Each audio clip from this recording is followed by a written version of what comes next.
बातमी नीट पेपर फुटी प्रकरणी आणखी एका प्राध्यापिकेला अटक करण्यात आलेली आहे।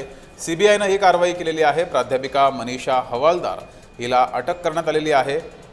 भौतिकशास्त्राचे पेपर फोडल्याचा ठपका या प्राध्यापिकेवरती आहे आणि या प्रकरणी सीबीआयने ही कारवाई केली आहे। मनीषा हवालदार हिला पुण्यातून अटक केली आहे। तिने फिजिक्सचा पेपर फोडल्याची माहिती आहे।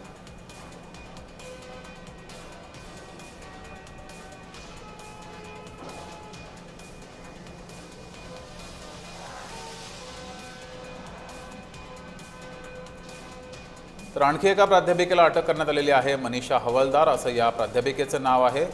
या प्राध्यापिकेला पुण्यातून अटक करण्यात आलेली आहे। सीबीआयने ही कारवाई केली आहे।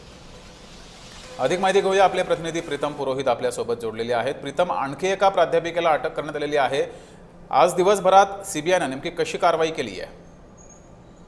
जगदीश, खरं तर आपल्याला माहिती आहे की सीबीआय नीट पेपर फुटी प्रकरणापर्यंत सीबीआयने आतापर्यंत 11 जणांना ताब्यात घेतलेले आहे। मनीषा हवालदार ही जी 11वी झालेली अटक होणारी व्यक्ती आहे, ही पुण्यात भौतिकशास्त्र हा विषय शिकवते, अर्थात फिजिक्स विषय शिकवते।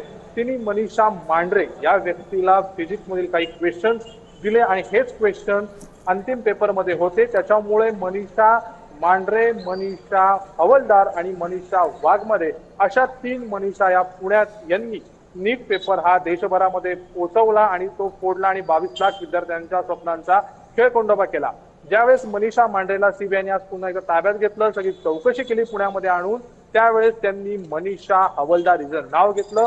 मनीषा हवालदार या पुण्यामध्ये फिजिक्सच्या प्राध्यापिका आहेत। पुण्यातील मध्यवर्ती असलेल्या सराफ या महाविद्यालयामध्ये ते शिकवतात। त्यांनी 23 एप्रिल रोजी हे सर्व पेपर जे आहेत ते मनीषा मांढरेंना दिले फिजिक्सचे। नॅशनल टेस्ट एजन्सीच्या त्या फिजिक्सच्या पेपर सेट करण्यामध्ये त्यांचा सहभाग होता। त्यांच्यानंतर हे सगळं सीबीआय मध्ये उघड झालं। सीबीआय त्यांच्या घरची झाडाझडती घेतलेली आहे आणि त्यांतील काही लॅपटॉप असतील, डिजिटल गॅजेट्स असतील, इतर कागदपत्र असतील, बँक डिटेल्स असतील, ह्या सर्व गोष्टी आता तपासलेल्या आहेत। त्यामुळे पालक, क्लासेस आणि ह्या सगळ्या शिक्षिका आता रडारावरती आहेत आणि जे कोणी दोषी आहेत त्यांच्यावरती कारवाई करतायत। या प्रकरणी सीबीआय अत्यंत वेगाने कारवाई करते आहे। प्रीतम, धन्यवाद दिलेल्या माहितीबद्दल।